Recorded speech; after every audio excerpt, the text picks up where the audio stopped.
அகிலத்தின் அன்பான சொந்தங்களுக்கு இனிய வணக்கம். மீண்டும் காலையினூடாக சந்தித்திருக்கின்றோம். ஈரான் மீதான தாக்குதலை அமெரிக்கா நிறுத்தி வைத்திருந்தாலும் அமெரிக்காவினுடைய போர்க்கப்பல்கள் மத்திய கிழக்கு நோக்கி சென்று கொண்டிருக்கும் சம்பவம் ட்ரம்பின் நடவடிக்கைகளில் பாரிய சந்தேகத்தை ஏற்படுத்தி இருக்கின்றது. அதைவிட ஈரான் இராணுவ திறன்கள் குறித்து அமெரிக்கன் உளவுத்துறை அதிர்ச்சிகரமான செய்திகளை வெளியிட்டிருக்கின்றார்கள். கிரீன்லாந்து விடயத்தில் ஐரோப்பா அமெரிக்கா இடையிலான பதற்றம் மீண்டும் அதிகரித்திருக்கின்றது. இந்த நிலையில் உலகில் நடைபெற்ற மிக முக்கியமான சம்பவங்களை இந்த காணொளியில் விரிவாக பார்க்கலாம். ஈரானுக்குள் நடந்த கலவரம் இது ஒரு போராட்டம் என்பதற்கு அப்பால் இதில் கலவரக்காரர்களும் நன்கு பயிற்றப்பட்ட ஆயுத குழுக்களும் இறக்கிவிடப்பட்டு மிகப்பெரிய அளவில் இந்த மக்கள் போராட்டம் கலவரமாக மாற்றப்பட்டது. அதற்கு யாரெல்லாம் காரணம், எப்படியான ஆயுதங்கள் அங்கே பயன்படுத்தப்பட்டன, இந்த ஆயுதங்கள் எங்கே வந்தன என்பது வரை தற்போது ஈரானுடைய உளவுத்துறை தொடர்ச்சியாக பல்வேறுபட்ட தகவல்களை வெளியிட்டு வருகின்றார்கள். அதிலும் குறிப்பாக ஸ்டேலினுடைய மொசாட் முகவர்கள் இதில் சம்பந்தப்பட்டிருக்கின்றார்கள் என்பதை பல்வேறுபட்ட ஆதாரங்களுடன் ஈரான் தற்போது தெளிவுபடுத்தி இருக்கின்றார்கள். இந்த நிலையில்தான் ஈரானினுடைய காவல்துறை தலைவர் என்ற ஒரு அறிவிப்பை வெளியிட்டிருக்கின்றார். நாடு முழுவதும் கடந்த சில நாட்களில் ஆயுதம் ஏந்திய கலவரக்காரர்கள் மட்டும் 3000 பேரை கைது செய்திருக்கின்றோம். நாடு முழுவதும் தேடுதல் வேட்டை நடைபெற்றுக் கொண்டிருக்கின்றது. டெஹ்ரானில் அதிகளவான பேர் கைது செய்யப்பட்ட தலைநகரில் ஏனைய நகரங்களிலும் கெர்மான்சா, இஸ்பகான், மசூத் பல்வேறுபட்ட நகரங்களிலும் ஆயுதங்களுடன் பதுங்கியிருந்த பலர் கைது செய்யப்பட்டிருக்கின்றார்கள். இதில் அந்த உள்ளூர் மக்கள் மிகப்பெரிய அளவில் ஈரான் போலீசாருக்கு உதவி புரிந்திருக்கின்றார்கள். அவர்கள் ஆயுதங்களுடன் சந்தேகத்துக்கிடமான நபர்கள் பதுங்கி இருப்பதாக மக்கள் போலீஸுக்கும் ஈரான் ஐஆர்ஜிசிக்கும் தகவல் தெரிவிக்குமாறு பகிரங்கமாக தொலைபேசி இலக்கங்கள் கொடுக்கப்பட்டுள்ள சூழ்நிலையில் பல தகவல்கள் மக்களால் கொடுக்கப்பட்டதாக ஈரான் காவல்துறை தெரிவித்திருக்கின்றது. இந்நிலையில் 3000 ஆயுதமேந்திய கலவரக்காரர்கள் கைது செய்யப்பட்டுள்ள சூழ்நிலையில் 60,000க்கு மேற்பட்ட கடத்தப்பட்ட ஆயுதங்கள், அதாவது வேறு பிரதேசங்களிலிருந்து வேறு நாடுகளிலிருந்து இங்கு கலவரத்தை ஏற்படுத்துவதற்காக ஆயுததாரிகளுக்கு கொடுப்பதற்காக கொண்டு வரப்பட்ட 60,000க்கு மேற்பட்ட ஆயுதங்களை நாங்கள் பறிமுதல் செய்திருப்பதாக ஈரான் தெரிவித்திருக்கின்றது. இந்த ஆயுதங்களில் அதிகளவானவை ஈராக் வழியாகவும் இன்னும் ஒரு பக்கம் பாகிஸ்தான் வழியாகவும் வந்திருப்பதான செய்திகளை முதல் கட்டத்தில் வெளியாக இருக்கின்றது. ஏற்கனவே ஈராக்கில் அமெரிக்க இராணுவத்தினுடைய தளங்கள் இருப்பதால் அங்கிருந்து அமெரிக்க சிஎம் மொசாட் இணைந்து ஈராக் வழியாக ஆயுதங்களை கடத்தி இருக்கலாம் என்று தெரிவித்த சூழ்நிலையில் பாகிஸ்தான் வழியாகவும் ஆயுதங்கள் ஈரானுக்குள் வந்திருப்பதான செய்திகள் தற்போது அதிர்ச்சி ஏற்படுத்தி இருக்கின்றன. தொடர்ந்தும் ட்ரம்பினுடைய தாக்குதல் நடவடிக்கைகள் நிறுத்தப்பட்டதாக குறிப்பிட்டாலும் இது ஒரு தந்திரோபாயமாக இருக்கலாமா என்பதும் ஒரு மிகப்பெரிய கேள்வி. அடுத்து, ஈரானில் ஏற்கனவே பல கலவரக்காரர்களும் கிளர்ச்சியாளர்களும் ஆயுதங்களும் கொண்டு வரப்பட்டுள்ள காரணத்தினால் எந்த நேரத்திலும் மீண்டும் ஒரு கலவரத்தை ஏற்படுத்துவதற்குரிய வாய்ப்புகள் மிகப்பெரிய அளவில் இருப்பதால் ஈரானினுடைய பாதுகாப்பு மற்றும் உளவுத்துறை அமைப்புகள் அமைதியின்மையில் ஈடுபட்ட நபர்களை கைது செய்வதற்கும் நகரங்களினுடைய நிலைமைகளை கண்காணிப்பதற்கும் 24 மணி நேரமும் 7 நாட்கள் 24 மணி நேரமும் செயற்பட்டு வருவதாக ஈரானுடைய அரசாங்கம் தெரிவித்திருக்கின்றது. ஈரானின் காவல்துறை தலைவர் ஒரு கடுமையான எச்சரிக்கையை விடுத்திருக்கின்றார். ஒவ்வொரு கலகக்காரரும் பயங்கரவாதியும் அடையாளம் காணப்பட்டு கைது செய்யப்பட்டு சட்டபூர்வமாக பொறுப்பேற்கப்படும் வரை நாங்கள் ஓயமாட்டோம். கடைசி ஒருவரை கண்டுபிடிக்கும் வரை வீடு வீடாக தெருவுக்கு தெருவாக செல்வோம் என்றும், இக்கட்டான நேரத்தில் நாட்டை காட்டிக் கொடுப்பவர்களுக்கோ அல்லது வெளிநாட்டு முகவர்களிடம் பணத்தை பெற்றுக்கொண்டு தேச துரோகத்தில் ஈடுபடுபவர்களுக்கோ இந்த நாட்டில் இடம் கிடையாது என்று ஒரு அழுத்தமான எச்சரிக்கையை அவர் விடுத்திருக்கின்றார். அதில் மிக முக்கியமாக, நீங்கள் ஈரானில் எங்கிருந்தாலும் நாங்கள் உங்களை தேடி வருவோம் என்பதுதான் ஈரான் காவல்துறை தலைவருடைய அந்த அறிவிப்பாக இருக்கின்றது. ஈரான் இவ்வாறான இறுக்கமான ஒரு நடவடிக்கைகளை இந்த விவகாரத்தில் தொடர்ச்சியாக மீண்டும் ஒரு கலவரத்தை ஸ்டேல் அமெரிக்க உளவாளிகள் ஏற்படுத்திவிடக்கூடாது என எடுத்து வரும் சூழ்நிலையில் ட்ரம்ப் ஏற்கனவே ஈரான் அங்கு கொலைகள் நிறுத்தப்பட்டு விட்டன, ஈரான் யாரையும் துப்பாக்கியால் சுடுவதில்லை, அதனால் தான் நான் தாக்குதலை நிறுத்தி இருக்கின்றேன் என்று ட்ரம்ப் ஏற்கனவே கூறியிருந்தார். அது விமர்சிக்கப்பட்டது. ஈரானுக்கு அருகாமையில் போர்க்கப்பல்கள் விமானங்கள் நிறுத்தப்பட்டு மக்களை வெளியேறுமாறு அறிவித்தல்கள் எல்லாம் கொடுக்கப்பட்ட பின்னர் இந்த ட்ரம்பினுடைய அறிவிப்பு ட்ரம்பினுடைய இரட்டை நிலைப்பாட்டை ஈரான் மீதான தாக்குதலுக்கான தயக்கத்தை தெளிவுபடுத்தி இருந்தது. அது தொடர்பில் ஏற்கனவே அதிகமாக பேசியிருக்கின்றோம். இந்த நிலையில் ட்ரம்ப் திடீரென நேற்று ஒரு அறிவிப்பு தன்னுடைய ட்ரூத் சோஷல் பக்கத்தில், சமூக தள பக்கத்தில் ஒரு அறிவிப்பை வெளியிடுகின்றார். நேற்று 800 பேரை தூக்கிலிடுவதாக இருந்தது. ஆனால் ஈரான் அதை பின்னர் நிறுத்திவிட்டார்கள். அதற்கு நான் நன்றி தெரிவிக்கின்றேன் என ட்ரம்ப் ஒரு அறிவிப்பை போட்டிருக்கின்றார். நேற்று நடக்கவிருந்த அனைத்து திட்டமிடப்பட்ட தூக்கிலிடுதல்களும் 850 பேர் வரை ஈரான் தலைமையால் ரத்து செய்யப்பட்டமையை நான் மிகவும் மதிக்கின்றேன். நன்றி ஈரான் கவர்மெண்ட் என்று ஒரு போஸ்ட் ஒன்றை அவர் போட்டிருக்கின்றார். இந்த ட்ரம்பினுடைய நடவடிக்கைகள் முன்னுக்கு பின் முரணாக இருப்பது ஒன்று. இன்னொன்று மிகப்பெரிய கேள்விக்குறியையும் நம்பகத்தன்மையும் சோதனை செய்ய வேண்டியிருக்கின்றது. ஏனெனில் ஏற்கனவே வெனிசுலாவின் அதிபர் நிக்கோலஸ் மதுரோ அமெரிக்க படைகளால் கடத்தி செல்லப்படுவதற்கு முன்பாக அவர் துருக்கிக்கு சென்று இருப்பதற்கும் அல்லது அவர் நாட்டை விட்டு வெளியேறி துருக்கியில் முழுமையாக செல்வதற்கும் தாங்கள் துருக்கி அரசுடன் பேசியிருந்தோம். ஆனால் அவர் நிக்கோலஸ் மதுரோ அதை மறுத்திருந்தார் என்று குறிப்பிட்டார். ஆனால் துருக்கியினுடைய அதிபர் எர்டோகனிடம் இது குறித்து கேட்கப்பட்ட கேள்விகளுக்கு அவர் அவ்வாறு எந்த பேச்சுவார்த்தையும் வெனிசுலா குறித்து இடம்பெறவில்லை என கூறப்பட்டது. அதேபோல இந்தியாவினுடைய பிரதமர் நரேந்திர மோடி, சார் நான் உங்களுடன் பேச முடியுமா என தனக்கு தொலைபேசியில் கேட்டதாக குறிப்பிட்டார். ஆனால் அதை இந்தியா எந்த ஒரு சந்தர்ப்பத்திலும் உறுதிப்படுத்தவில்லை.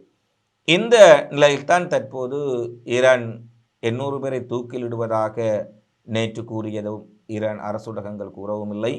தூக்கு தண்டனை ரத்து செய்யப்பட்டதாக அவர்கள் கூறவும் இல்லை. ஆனால் ட்ரம்ப் தானே கூறுகின்றார், தன்னுடைய பேச்சை கேட்டு ஈரான் நிறுத்திவிட்டார்கள், தான் சொன்னதை கேட்டு மரண தண்டனைகள் நிறுத்தி வைக்கப்பட்டன என்று கூறுகின்றார். ஈரான் தெளிவாக குறிப்பிட்டு விட்டார்கள், இந்த கலவரத்தில் ஈடுபட்டவர்கள் அனைவருக்கும் சட்டத்தில் நிறுத்தி தண்டனை கொடுக்கப்படும். அது எத்தனை பேருக்கு மரண தண்டனை, எத்தனை பேருக்கு சிறை தண்டனை, வேறு விதமான தண்டனைகள் என்பன ஈரானால் அதிகாரபூர்வமாக அறிவிக்கப்படவில்லை. இந்த நிலையில் ட்ரம்ப் தானே அடித்து விடுகின்றார் போலதான் இருக்கின்றது. நூற்றுக்கணக்கானவர்களின் தண்டனைகளை தான் கேட்டுக்கொண்டதால் ஈரானினுடைய அரசு நிறுத்திவிட்டது என்ற ஒரு அறிவிப்பு. ட்ரம்பினுடைய நோக்கம் என்ன என்பது தெளிவாக தெரியவில்லை. அந்த பதிவு மிக பெரிய அளவில் தற்போது பேசப்படுகின்றது. அடுத்து ஈரானினுடைய அரசு தொலைக்காட்சி 2 தினங்களுக்கு முன்னர் வெளியிட்ட ஒரு பகிரங்கமான எச்சரிக்கை தான் இம்முறை உலகம் முழுவதும் ஊடகங்களில் பரபரப்பாக பேசப்படுகின்றது.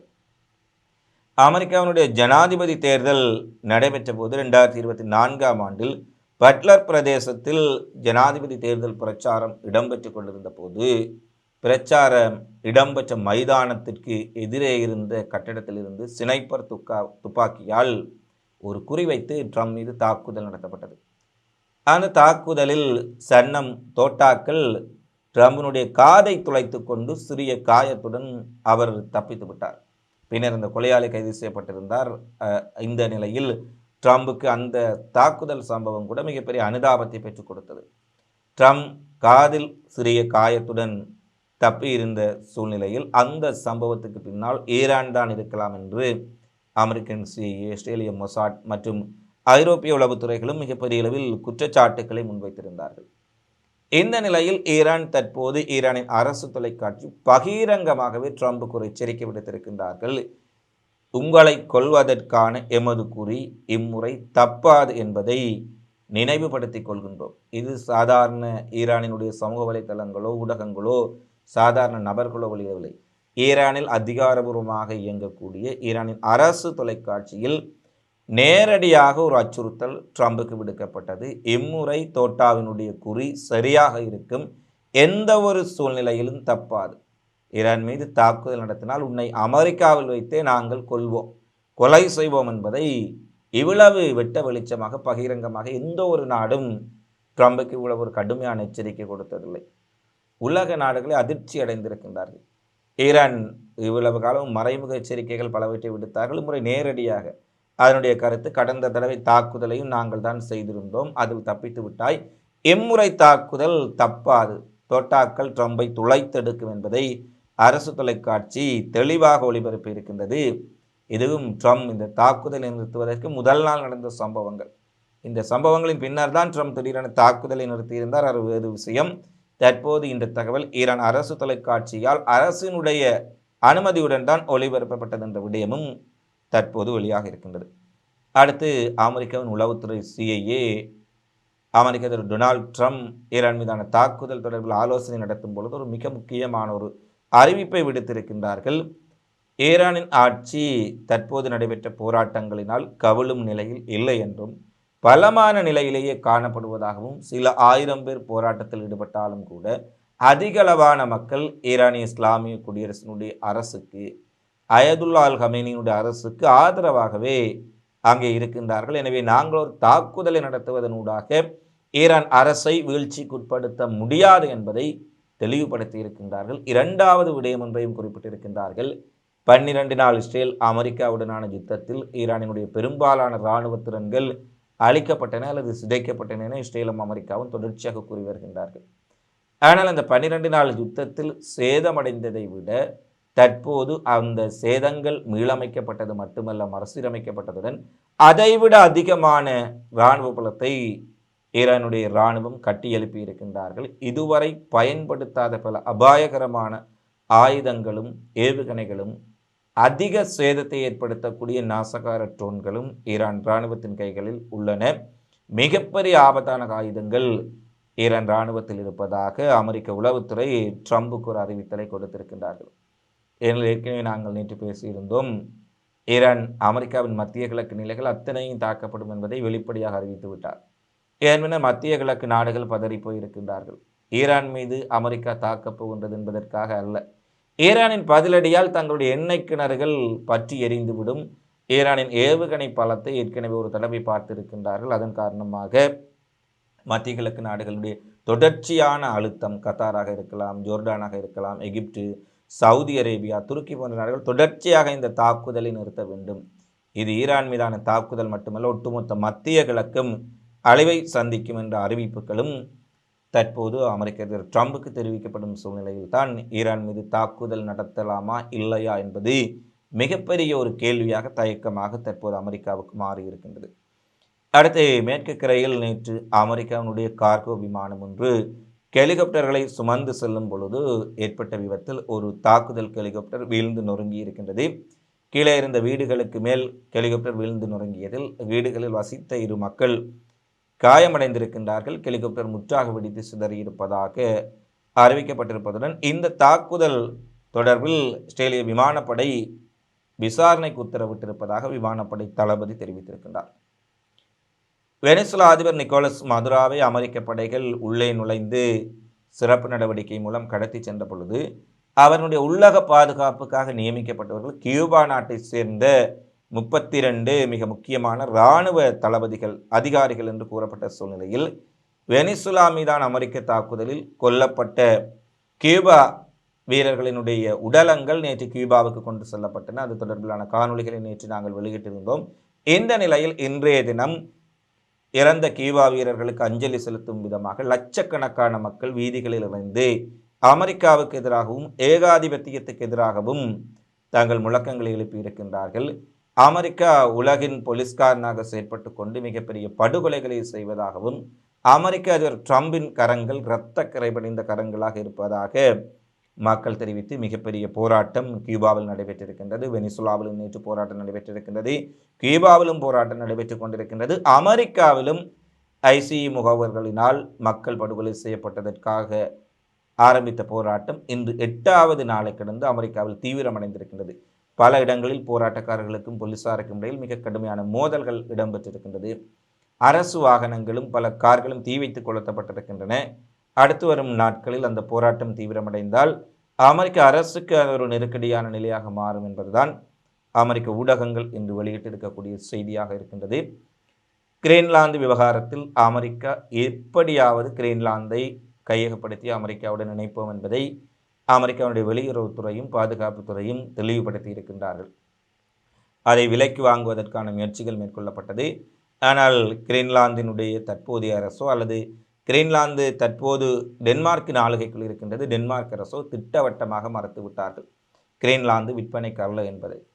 எனவே இந்த நிலையில் கிரீன்லாந்து மீது அமெரிக்க படைகளை அனுப்பி அந்த இடத்தை கைப்பற்றலாம் என்று கூறப்படும் சூழ்நிலையில் நேட்டோ நாடுகள் தற்போது டென்மார்க்குக்கு ஆதரவாக அமெரிக்காவுக்கு எதிராக களமிறங்குவதற்கு முன்வந்திருக்கின்றார்கள். தென்கிழக்கு கிரீன்லாந்தில் நேற்றைய தினம் 2 டென்மார்க் விமானங்களும் பிரான்ஸ் நாட்டினுடைய ஒரு போர் விமானமும் திட்டமிட்ட இராணுவ பயிற்சியை நடத்தியிருப்பதான செய்திகள் வெளியாக இருக்கின்றது. இது அமெரிக்கா ஒரு திடீர் தாக்குதலை கிரீன்லாந்து மீது மேற்கொண்டால் அதை எதிர்கொள்வதற்கான ஒரு கூட்டை நேட்டோ நாடுகள் உருவாக்கும் ஒரு செயல் திட்டமாக பார்க்கப்படுகின்றது. கனடாவுக்கு சீனாவினுடைய அதிபர் ஜி ஜின்பிங்கும் கனடாவினுடைய பிரதமர் மார்க் கார்னியும் சந்தித்திருந்தார்கள். சீனாவுக்கு நேரடியாக சென்று கனடாவினுடைய பிரதமர் சந்திப்பை மேற்கொண்ட இந்த நேரத்தில் பல விடயங்களில் சீனா மீது விதித்திருந்த தடைகளை வரிகளை கனடா நீக்குவதாகவும் கனடா மீது விதிக்கப்பட்டிருந்த தடைகளை சீனா நீக்குவதாகவும் அறிவித்திருக்கின்றார்கள். இரண்டு நாடுகளுக்கும் இடையிலான பரஸ்பர வர்த்தக உறவும் இராஜதந்திர உறவுகளும் வலுப்பெற்றிருக்கின்றது. குறிப்பாக முன்னைய பிரதமர் ஜஸ்டின் ட்ரூடோவின் காலத்தில் மிகப்பெரிய அளவில் பிளவு இருந்த சூழ்நிலையில் தற்போது ஒரு நெருக்கமான பொருளாதார உறவுக்குள் கனடாவும் சீனாவும் வந்திருப்பதாக தெரிவிக்கப்பட்டிருக்கின்றது. Thank you, Mr. President. It is a pleasure to meet you again and to meet you for the first time in my capacity as Prime Minister. I had the great pleasure of attending, amongst other meetings in China, the G20, over which you presided, at a time of great hope for the international system and great progress under the banner of the G20. I look forward to further progress with your presidency of APEC next year. As you mentioned, our countries have a long history of cooperation, engagement, and trade. 55 years of diplomatic relations marked the anniversary 2 weeks ago. In recent years, we have not been as engaged. In fact, as you know, this is the first meeting between கனடாவின் பண்ணை ஏற்றுமதி மீதான சீன வரிகளை குறைப்பதற்கு பதிலாக சீனாவின் மின்சார வாகனங்கள் மீதான வரியை மிகப்பெரிய அளவில் குறைப்பதற்கு கனடா சம்மதித்திருக்கின்றது. மேலும் பல வர்த்தக ஒப்பந்தங்கள் இரண்டு நாடுகளுக்கிடையிலும் கையெழுத்திடப்பட்டிருப்பதாக கூறப்படுகின்றது. இது அமெரிக்காவுக்கு நிச்சயமாக நல்ல செய்தி கிடையாது. ஏனெனில் ஒரே நேரத்தில் சீனாவையும் கனடாவையும் வரிப்போருக்குள் கொண்டு வந்திருக்கும் அமெரிக்கா, இவர்கள் அமைக்கும் புதிய கூட்டணி அமெரிக்காவுக்கு எதிர்காலத்தில் சிக்கலை ஏற்படுத்தும் என்பதில் எந்த மாற்று கருத்தும் இல்லை. இறுதியாக தென்கொரியாவின் முன்னாள் ஜனாதிபதி ஜூன் சுக் ஏயோலுக்கு 5 ஆண்டுகள் சிறை தண்டனை அந்த நாட்டினுடைய இராணுவ நீதிமன்றம் விதித்திருக்கின்றது. சியோல் மாவட்ட நீதிமன்றத்தில் நேற்று இந்த தீர்ப்பு அறிவிக்கப்பட்டுள்ளது.